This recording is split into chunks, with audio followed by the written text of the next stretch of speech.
먼 미국 땅에서 자식들을 잘 키워내고 열심히 사신 여러분들 정말 장하십니다. 안녕하세요. 전원주입니다. 전쟁도 가난도 겪은 우리 세대는 참 눈물겨운 세월을 살았죠. 아메리칸 드림을 이루기까지 여러분들의 세월이야 어떠셨겠습니까? 건강 관련 프로그램에 출연하면서 요즘 제가 깨달은 건요, 양 한 방을 잘 결합하는 게 최고의 건강 관리라는 겁니다. 클레버 케어, 메디케어 어드밴티지 플랜 아세요? 양방과 한방의 좋은 혜택들을 쏙쏙 뽑아서 제공해주는 똘똘한 플랜이더군요. 우리 한인의 건강 문화도 이해하고 실력 있는 한국 의사와 전문의를 척척 연결해 준다니 얼마나 똘똘합니까? 이제 우리도 똘똘한 클레버 케어 플랜으로 150까지만 사십시다.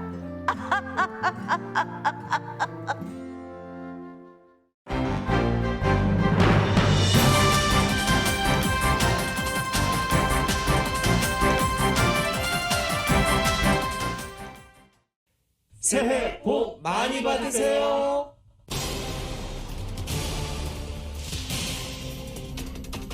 미국에서 코로나 바이러스 신규 확진자 수가 세계 최초로 100만 명을 넘긴 가운데 오미크론 변이 감염자가 한 달 만에 95%로 뛰어올랐습니다. 질병통제예방센터 CDC가 파이자 백신에 대해 부스터샷 간격을 6개월에서 5개월로 단축하는 안을 승인했습니다. 질병통제예방센터 CDC는 코로나 바이러스 무증상 환자 격리 기간을 10일에서 5일로 단축한 가운데 격리 해제 요건에 코로나 검사 의무화를 추가하지 않기로 결정했습니다. 오미크론이 세계 각국을 강타하면서 주로 유럽 주요 국가의 하루 확진자 수가 70만 명이 육박하는 등 증가세가 가파릅니다.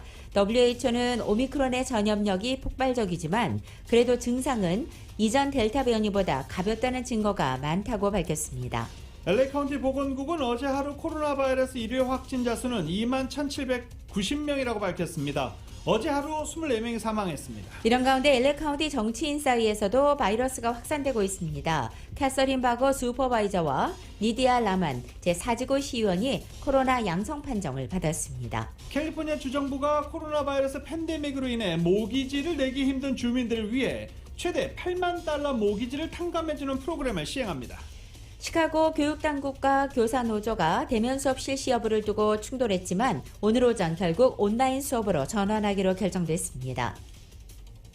캘리포니아주가 물을 낭비하는 주민들에게는 최대 500달러 벌금을 부과한다는 방침입니다. 세부 사항이 정해지면 1월 말부터 시행됩니다.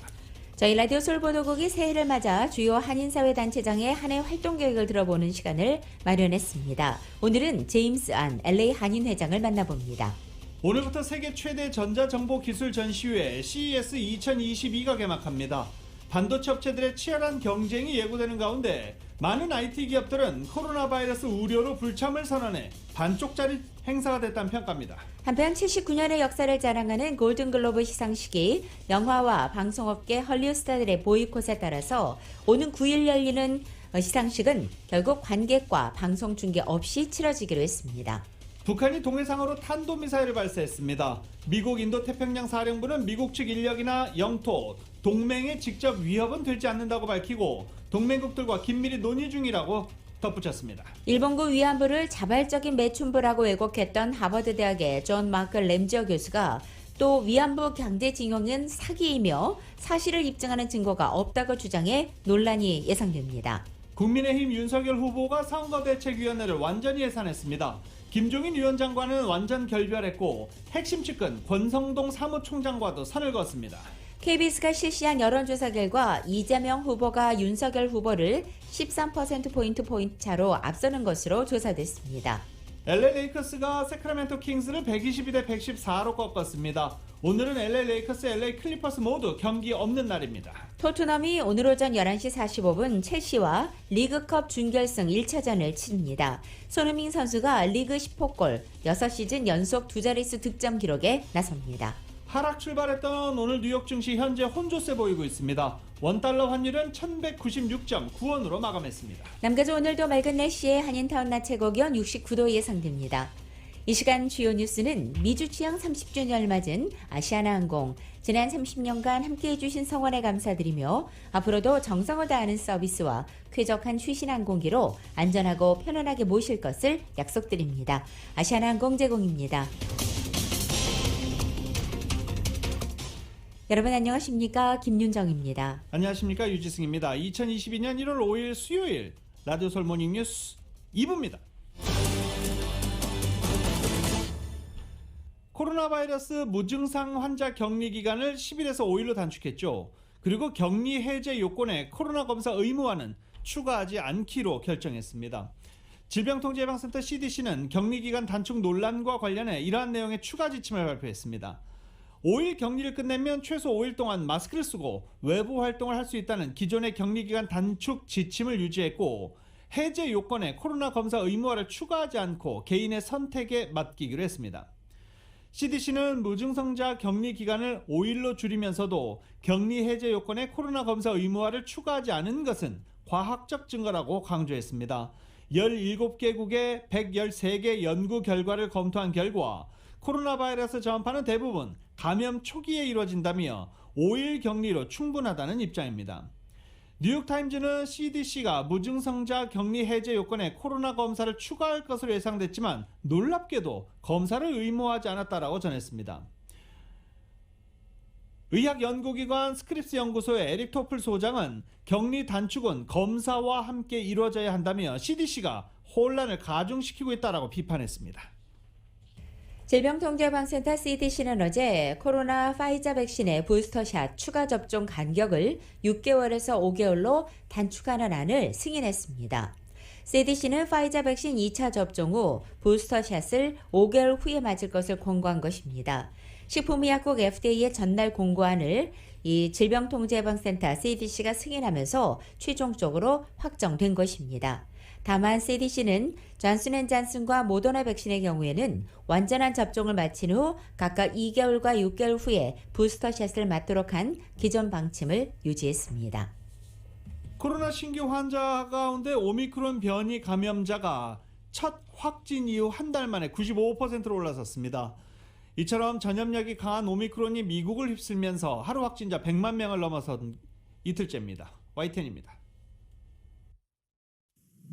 미국 질병통제예방센터 CDC는 지난주 신규 확진자 가운데 오미크론 변이 감염자가 차지하는 비중을 95.4%로 추정했습니다. 지난달 1일 첫 확진자가 나온 지 불과 한 달 만입니다. 전염력이 강한 오미크론 변이가 미국을 휩쓸면서 하루 확진자는 100만 명을 넘었습니다. 존스 홉킨스 대학은 3일 기준 하루 확진자를 108만여 명으로 집계했습니다. 전 세계적으로 하루 만에 100만 명 이상 신규 환자가 나온 것은 처음입니다. 긴급 상황 점검에 나선 바이든 대통령은 추가 접종까지 마치는 것이 최선의 방안이라고 거듭 강조했습니다. 특히 미접종은 변명이 되지 않는다며 이번 감염자 확산은 미접종자의 대유행이라고 목소리를 높였습니다.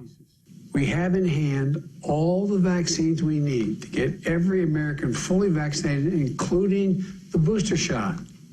So there's no excuse for anyone being unvaccinated. This continues to be a pandemic of the unvaccinated. 또 화이자가 승인받은 먹는 알약 2천만 명분도 준비되어 있다며 백신 접종자는 지난해와 달리 심각한 상황에 빠지지 않는다고 설명했습니다. 이와 함께 아이들에게는 학교가 오히려 안전하다며 학교문을 열겠다는 의지도 다시 밝혔습니다. Look, we have no reason to think at this point that Omicron is worse for children than previous variants.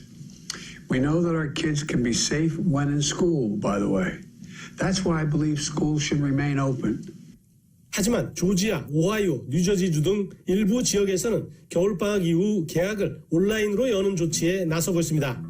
여기에 4개월 만에 입원 환자도 10만 명을 넘어서면서 뉴욕과 메릴랜드 등 동부 지역을 중심으로 의료 시스템 압박이 가중되면서 주 방위군을 투입하는 등 비상 상황이 벌어지고 있습니다. 워싱턴에서 YTN 강태욱입니다. 오미크론 변이 확산과 겨울철 유행으로 인해서 최근 코로나 진단 검사를 받고자 하는 사람들이 부쩍 늘어났습니다. 하지만 검사 공급이 수요를 따라가지 못하고 있습니다.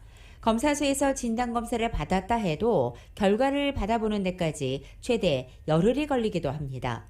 심지어 미 전역에서 뉴욕 다음으로 규모가 큰 LA 통합교육부가 학생과 교직원을 대상으로 개학 전에 진단검사를 의무화하고 있어서 LA 인근 코로나 검사소가 최근 북새통을 이루고 있는 것입니다. ABC 방송은 최근에 코로나 검사 공급이 수요를 따라가지 못해 검사소 앞에 주민들이 평균 1시간씩 줄을 서는 경우가 발생하고 있다고 보도했습니다.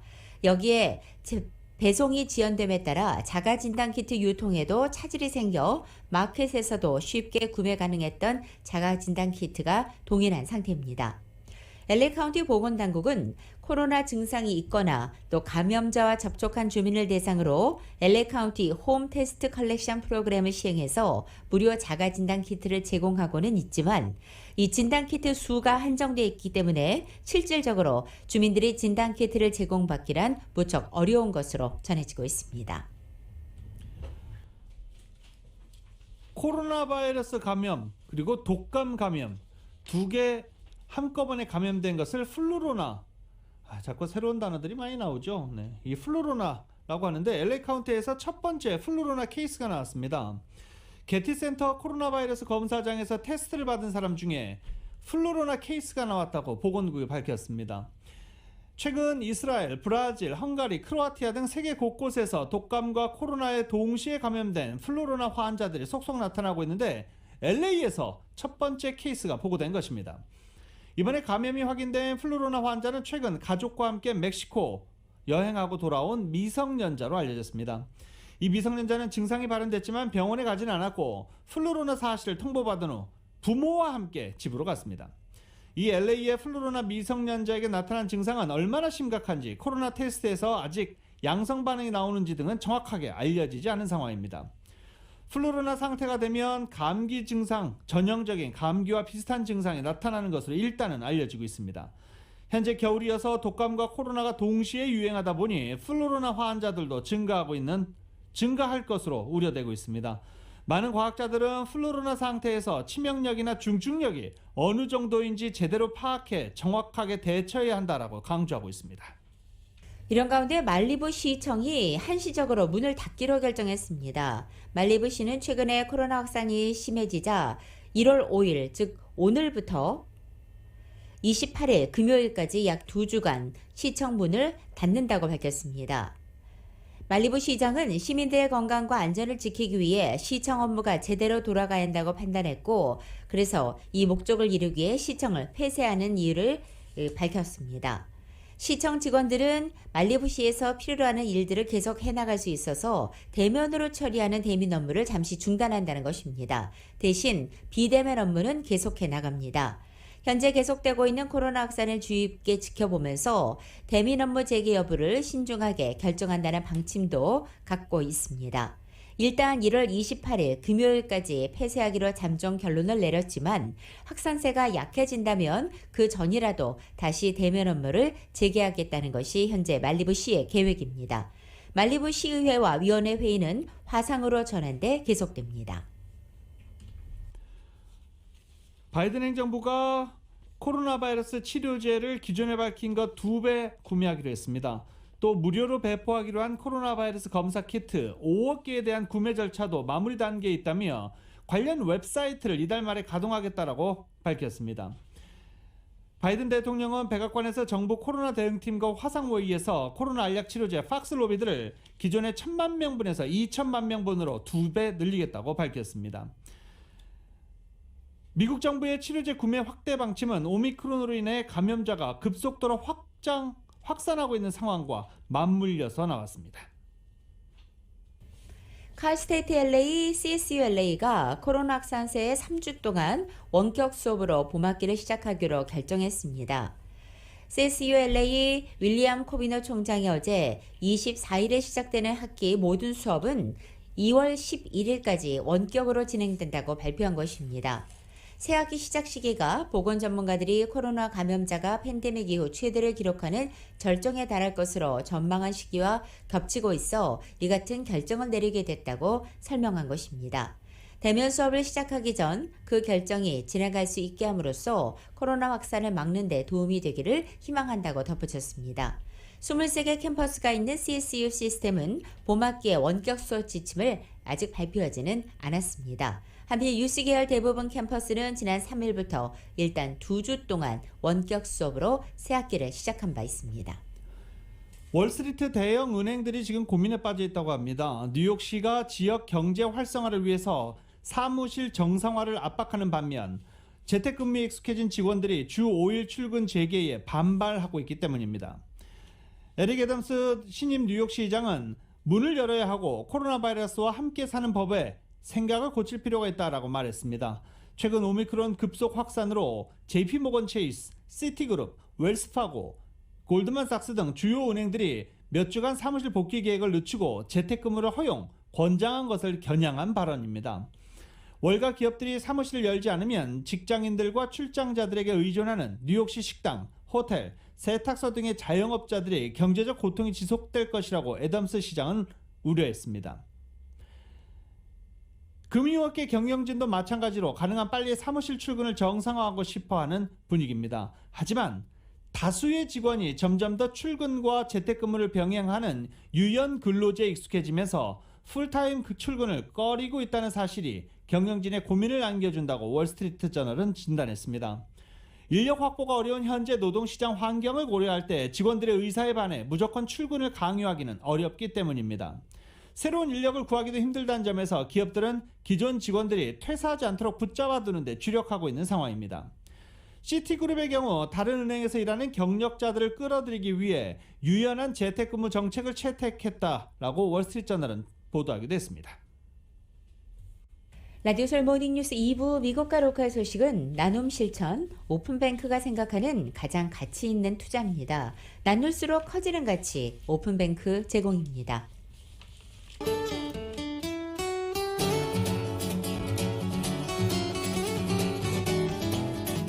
1월 5일 수요일 남가주의 날씨입니다. 남가주 오늘 맑고 포근해지겠습니다. 대부분 지역의 오늘 낮 최고 기온 어제보다 7, 8도가량 올라서 오랜만에 평년 기온을 보이겠습니다. 여기에 한낮 따스한 햇살까지 풍부해지기 때문에 어제보다는 훨씬 더 포근하게 느껴질 수 있겠습니다. 목요일은 내일 낮 기온 여기에 오늘보다 2, 3도가량 더 높아집니다. 최근 들어 가장 포근한 하루 되겠습니다. 하지만 금요일에는 남가주 하늘에 구름이 점차 덮이겠고 낮 기온은 전날보다 10도가량이나 뚝 떨어져 심한 기온차 보이겠습니다. LA 한인타운 오늘 낮 최고 기온 69도, 밤 최저 기온은 48도, 오렌지 카운티 지역은 68도, 45도, 밸리와 일랜드 엠파이어 지역 75도, 49도, 해안 지역은 62도, 49도 되겠습니다. 한국은 오늘 전국이 대체로 맑겠고 서울의 오늘 아침 최저 기온 15도, 낮 최고 기온 39도 예상됩니다. 라디오솔 모닝뉴스 2부 이 시간은 1250만 불 교통사고 최고 보상, 교통사고 전문 천재 변호사 리차드 호프만, 메디케어 시니어를 위한 전문의 허가가 아주 빠른 한인 최고 최대의 서울 메디칼 그룹, 기아는 미래를 기다리지 않습니다. 스스로 만들어갑니다. 기아 자동차, 소중한 고객의 꿈을 위해 고객과 함께하는 US 메트로은행 공동 제공입니다.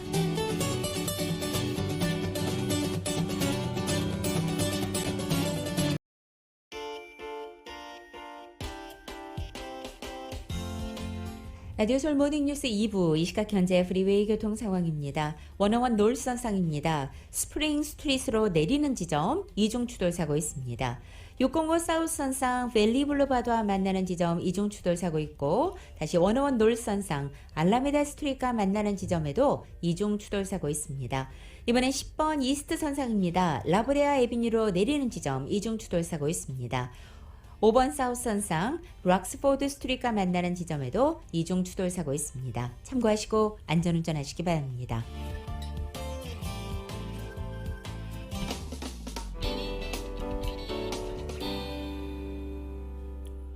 라디오솔 모닝뉴스 함께하고 계십니다. 캘리포니아 정부가 코로나 팬데믹으로 인해서 모기지 페이먼을 내기 힘든 주민들을 위해서 최대 8만 달러 모기지를 탕감하는 프로그램 시행합니다. 자세한 소식 이은 기자가 보도합니다. 최대 8만 달러의 모기지와 재산세, 그리고 보험료를 탕감하는 모기지 탕감 프로그램의 신청 접수가 4일부터 시작되었습니다. 수혜 대상자들은 팬데믹 기간 동안 모기지 페이먼트를 납부하는 데 어려움을 겪는 주택 소유주들로 이들은 거주하는 카운티의 주민 중간소득보다 소득이 낮고 실거주 주택 한 채만 소유한 주민들입니다. 신청자들은 2020년 1월 21일 이후 코로나와 관련해 재정적인 어려움을 겪었으며 지난달 27일 기준으로 최소 2번의 모기지가 연체된 사실을 증명해야 됩니다. 또한 소득의 대부분을 웰페어나 푸드스탬프 등 정부 보조 프로그램을 통해 받거나 소득의 40% 이상을 모기지 웰페이먼트로 지출하는 가정도 수혜 대상에 포함됩니다. 신청자들은 해당 프로그램을 신청할 때 모기지 스테이트먼트, 소득증명서, 2개월치의 뱅크 스테이트먼트, 유틸리티비를 비롯한 재정적인 어려움과 같은 사항을 서류로 제출해야 됩니다. 모기지 탕감 프로그램의 만료일은 정해져 있지 않고 주정부는 연방정부의 자금 10억 달러를 전부 사용해 팬데믹 기간 동안 모기지 비용이 체납된 주민들을 도울 것이라고 밝혔습니다. 주정부는 해당 기금을 통해 가준의 약 2만에서 4만 명의 주택 소유주들의 모기지 페이먼트를 도울 수 있을 것이라고 덧붙였습니다. 주의할 점은 구제금을 신청자에게 직접 제공하는 것이 아닌 주정부가 모기지 렌터에게 직접 대납하는 방식이기 때문에 신청자들의 모기지 렌더가 해당 프로그램에 참여해야 혜택을 받을 수 있습니다. 이번 구제기금의 40%는 주택이 압류 위험에 처한 주민들에게 우선적으로 할당되지만 나머지 60%의 기금은 선착순으로 지급된다고 합니다. 프로그램에 선정되지 않은 지원자들은 추후 재정적인 상황이 바뀌면 이메일 appeals@camortgagerelief.org를 통해 다시 프로그램에 신청할 수 있습니다. 이번 모기지 프로그램 탕감을 신청하고자 하는 주민들은 웹사이트 camortgagerelief.org를 방문하시거나 인터넷이 없는 경우 전화번호 800-5690-4287로 연락해 신청하면 됩니다.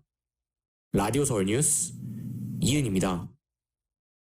저희 라디오 서울 방송이 새해를 맞아서 주요 한인사회단체장의 한 해 활동 계획을 들어보는 시간을 마련했습니다. 오늘은 그 첫 시간으로 제임스 안 LA 한인회장을 정윤호 기자가 만나봤습니다.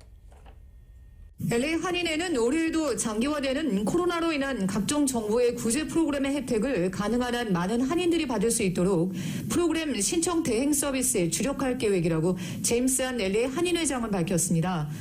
일단은 이번 연도에도 지금 저희가 2년 전에 지금 시작했고 많은 분들을 도와드렸지만 아직 많은 분들이 지금 경제적으로 지금 고생을 하시고 뭐 일을 하셨다가 지금 일을 못 하시고 계신 분들도 계시고 어쩔 수 없이 이제 연세가 드셔가지고 지금 어쩔 수 없이 은퇴하신 분들도 계시고 비즈니스가 지금 아직 슬로우 하고 지금 매상이 많이 리커버리를 못 하신 분들이 많이 계셔가지고 지금 뭐 주정부나 뭐 연방 정부나 뭐 카운티나 시티 정부에서 나오는 정부 지원금이나 뭐 그랜트나 뭐 이런 어시스턴스를 계속 앞으로 뭐 생길 때마다 저희가 계속 도와드릴 예정이고요.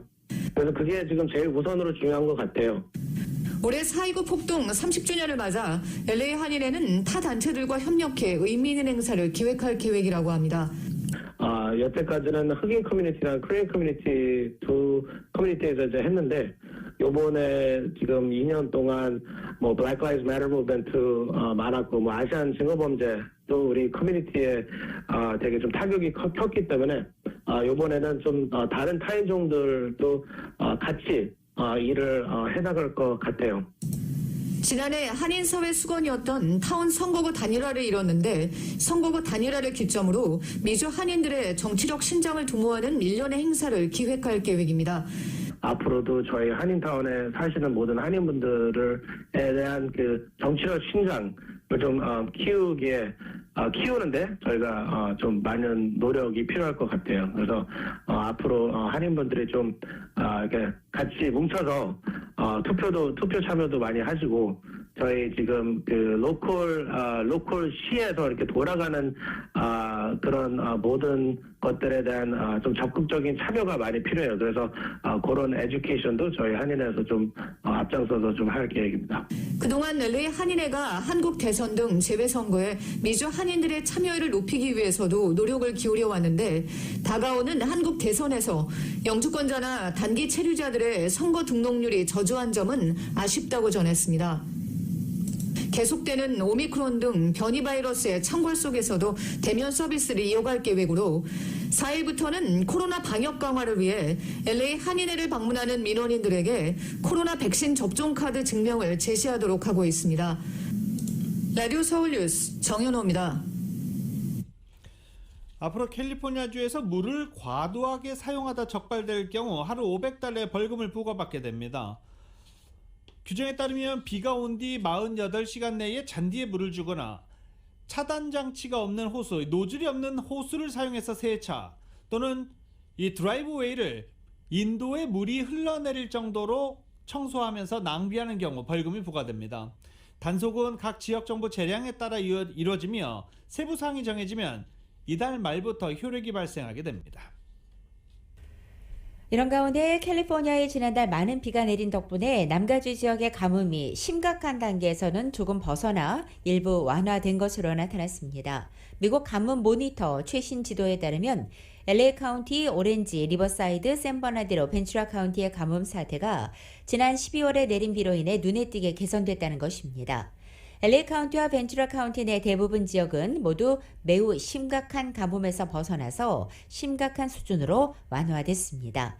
샌버나디로 카운티 또한 대다수 지역이 심각한 가뭄 지역으로 분류되고 카운티 남서쪽 코너 지역은 가뭄 사태가 보통 수준으로 유지되고 있습니다. 오렌지 카운티 전역은 가뭄 사태가 대폭 완화돼 모든 지역이 보통 수준으로 구분되고 있습니다.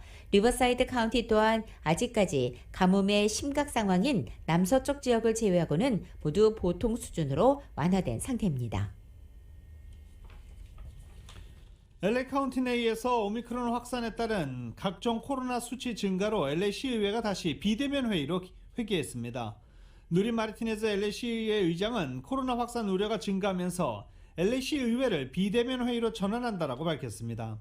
이에 따라 올 첫 금요일 회의 이후 한 달 동안 금요일 회의는 중단되기 때문에 이번 달 화요일과 수요일 회의만 진행됩니다. 1월 말 LA 시의원들은 대면 회의 재개에 대해서 다시 검토할 예정입니다.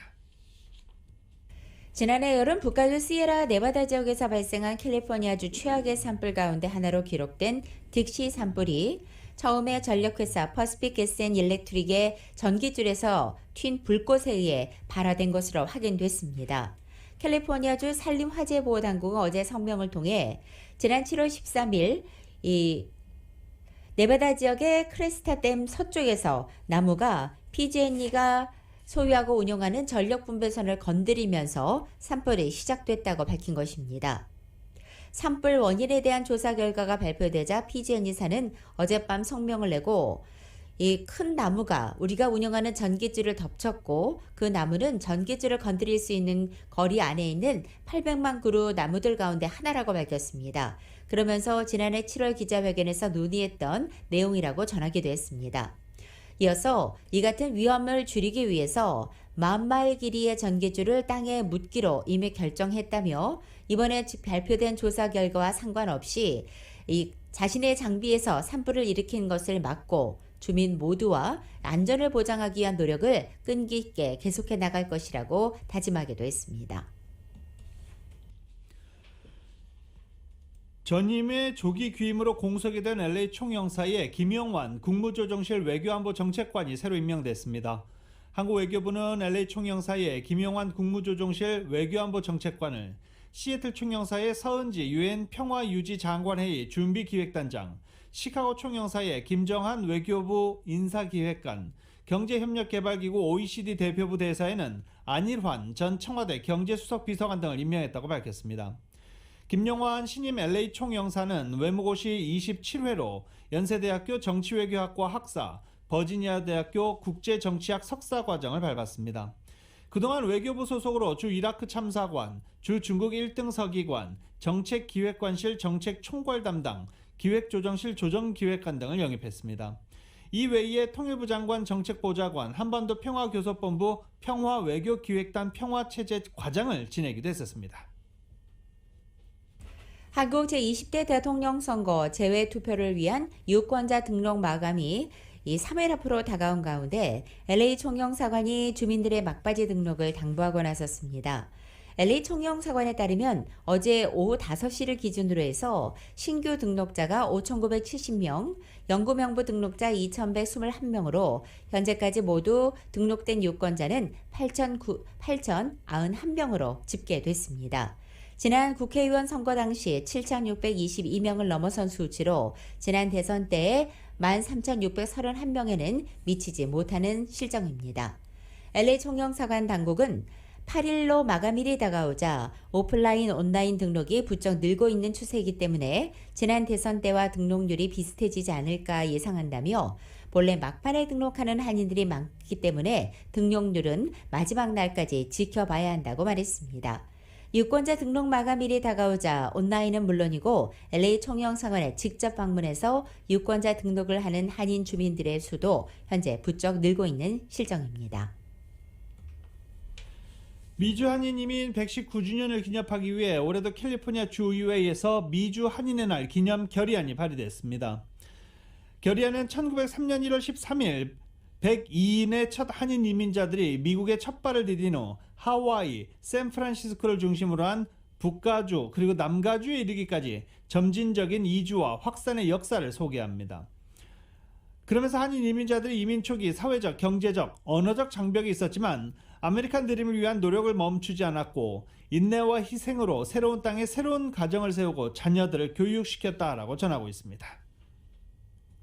한국의 여권 패스포트 파워가 스웨덴과 덴마크, 오스트리아, 룩셈부르크, 스위스, 뉴질랜드 등과 함께 공동 3위에 올랐습니다. 반면에 북한의 여권 파워는 여전히 세계 최하위권 신세를 면치 못한 것으로 조사됐습니다. 이번 조사는 전 세계 199개국을 대상으로 이뤄졌고 다만 공동 순위가 많아서 꼴찌가 91위라는 점을 고려할 때 북한은 사실상 최하위권에 속해 있습니다. 한인 식당에서 한 헐리우드 배우가 마스크를 쓰지 않아 입장이 거부되자 욕설을 퍼붓는 영상이 공개됐습니다. 유명 배우 피터 단테는 한인타운에 위치한 쿼터스 바베큐 식당에서 입장을 거부당하자 욕설과 고성으로 무리를 빚었고 이 영상이 공개된 것입니다. 연예매체 TMZ가 공개한 영상을 보면 단테는 마스크 미착용자 입장 금지라는 사인 옆에서 고객의 입장을 관리하던 종업원에게 나는 배우다, 네 상사를 데려와라 라면서 무례한 언행을 일삼았고 심지어 종업원에게 욕설까지 퍼부어 주변인들의 눈살을 찌푸리게 하기도 했습니다. 직원들이 그와 대화를 시도했지만 단테는 끝내 마스크 쓰기를 거부했고 소동 없이 욕만 남기고 자리를 떠났습니다. 미국의 영화방송업계의 보이콧에 직면한 골든글로브 시상식이 결국은 관객과 방송 중계 없이 치러지게 됐습니다. 골든글로브를 주관하고 있는 미국 헐리우드 외신기자협회는 오는 9일 베벌리힐스 호텔에서 제79회 시상식을 개최한다고 밝혔습니다. 협회는 급속하게 확산하는 이 오미크론으로 인해서 무관중으로 행사를 열기로 했다고 설명했습니다. 하지만 최근 각종 스캔들에 휩싸이면서 시상식은 이미 미국 미디어 업계의 보이콧에 직면한 바 있습니다. 지난해 5월 백인 위주의 회원 구성이 드러나면서 인종차별 논란이 일었고 여기에 성차별 논란과 불투명한 재정관리에 따른 부정부패 의혹까지 불거진 것입니다. 이에 헐리우드 스타들을 고객으로 둔 100여 개 홍보 대행사는 시상식 불참을 선언했고 주요 제작사도 보이콧에 동참했습니다. 매년 시상식을 생중계한 NBC 방송도 올해는 행사를 송출하지 않겠다고 선언했습니다. 인기 인형업체 아메리칸 걸이 매년 출시하는 한정판 올해의 소녀 인형 모델로 아시안을 선정했습니다. 아시아계에 대한 차별에 맞서겠다는 취지로 이같이 결정한 것으로 전해졌습니다. 사실적인 외모를 지닌 대형 사이즈 인형으로 인기가 높은 아메리칸 걸은 지난 2001년부터 올해의 소녀다라는 한정판 모델을 출시해왔습니다. 2022년 한정판 모델은 코린 10이라는 이름을 지닌 중국계 미국인 소녀입니다.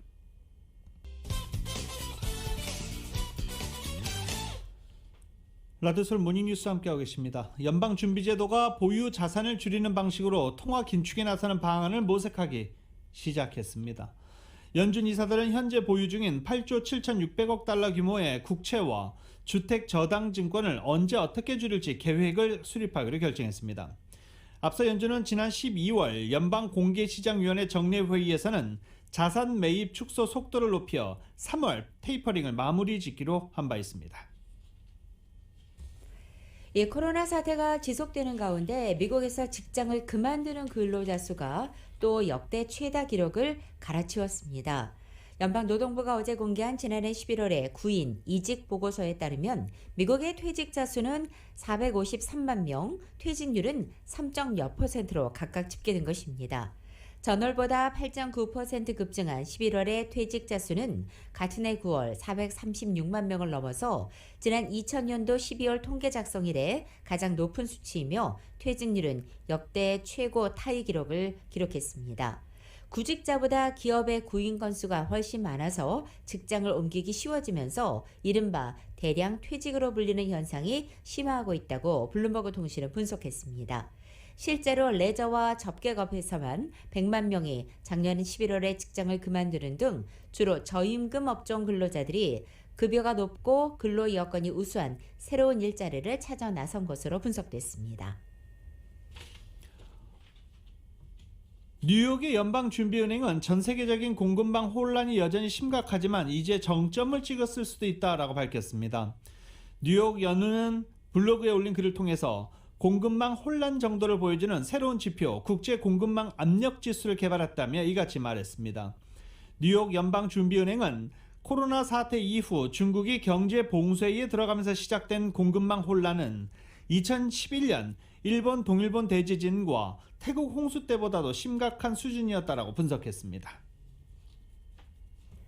미국의 대형 유통업체 월마트가 장보기 배달 서비스 강화를 위해서 배달기사 3,000명을 고용하기로 했습니다. 현재 100명 정도인 배달기사 수를 대폭 늘려서 자사의 인홈 가정배달 서비스의 대상 지역 가구 수를 기존 600만 가구에서 연내에 3,000만 가구까지 확대하겠다는 계획입니다. 월마트는 이 배달에 100% 전기 자동차를 활용할 예정이며 현재 41개주의 월마트가 보유하고 있는 전기차 충전소를 모두 활용할 예정입니다. 이 서비스는 월간 또 연간 서비스 요금으로 일정 액수를 내는 유료 서비스입니다. 가입하게 되면 배달 물품 수령을 위해 집을 지키지 않아도 됩니다. 월마트에서 판매하는 스마트 도어락만 설치하면 배달원이 일회용 비밀번호로 집 문을 열고 부엌 안까지 들어와서 식료품을 냉장고에 채워주는 서비스가 가능하다고 전해집니다. 소니, 이 전자업체죠. 소니가 전기자동차 사업 진출을 추진합니다. 소니는 라스베가스에서 열리는 오늘 개막하는 CES 프레스 행사에서 올봄 전기차 회사 소니 모빌리티를 설립하기로 했다라고 발표할 예정이며 구체적인 청사진을 제시할 계획입니다. 요시다 소니 최고 경영자는 소니 전기차 상업적 출시를 탐색하며 스포츠 전기 유틸리티 자동차 그리고 컨셉트카 등을 공개할 예정입니다. 미국 자동차 제조사 대표주자 제너럴 모터스 GM이 90년 만에 처음으로 미국에서 1위 자리를 내줬습니다. GM은 지난해 미국 시장에서 모두 221만 8천 대를 팔아서 일본 토요다에 밀렸고 지난 1991년 경쟁사 포드를 꺾고 판매량 1위에 올랐던 GM은 이후 89년간 왕좌를 지켜왔지만 이 코로나 사태 이후 불거진 차량용 반도체 부족 사태의 타격을 받아 토요다에 1위 자리를 내줬다고 현재 신문들은 분석하고 있습니다.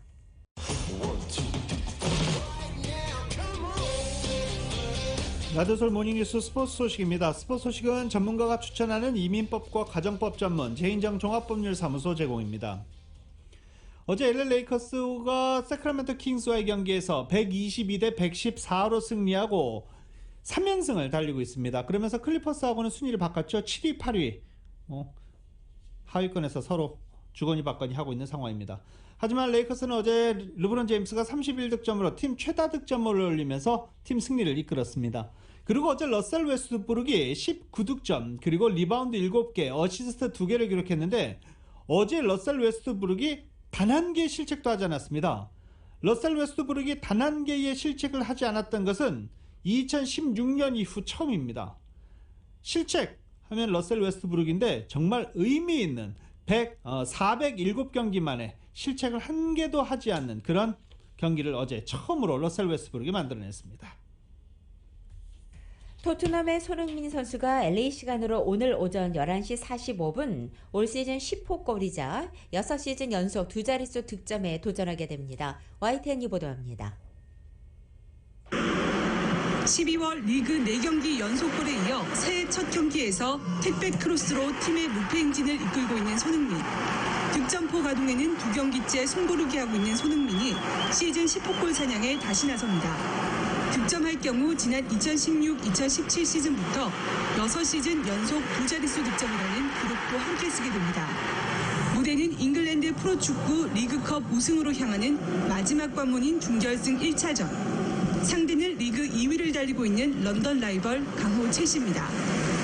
5년 전 첼시의 리그 우승을 이끈 콘테 감독은 토트넘에서 첫 친정팀과의 맞대결에 나섭니다. I think that we have a lot of space for improvement to become a team that can have the aspiration to win. Then, for sure, we'll do everything. 리그컵은 올 시즌 토트넘이 우승을 노려볼 수 있는 몇 남지 않은 대회로 토트넘으로서는 놓칠 수 없는 14년 만의 우승 기회입니다. 우승 경험이 없는 손흥민 역시 프로 데뷔 이후 첫 우승의 중요한 갈림길에 다시 섰습니다. 지난해 리그컵 결승전에서 아쉽게 패배한 뒤 눈물을 펑펑 쏟은 손흥민. 2022년 첫 득점포로 시즌 10호 골을 달성하고 팀을 결승 진출에 유리한 위치로 올려놓을지 관심이 쏠립니다. YTN 신윤정입니다.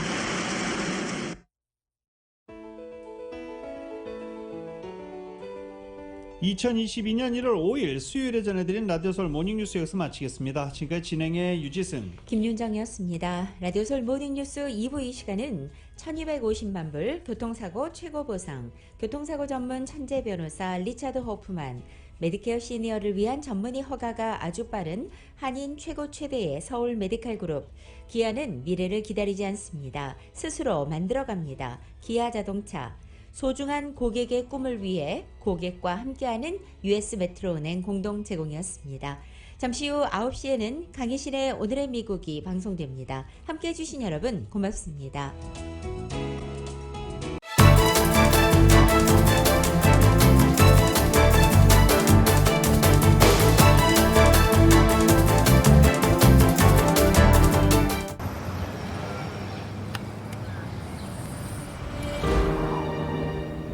아직 쓰여지지 않은 스토리.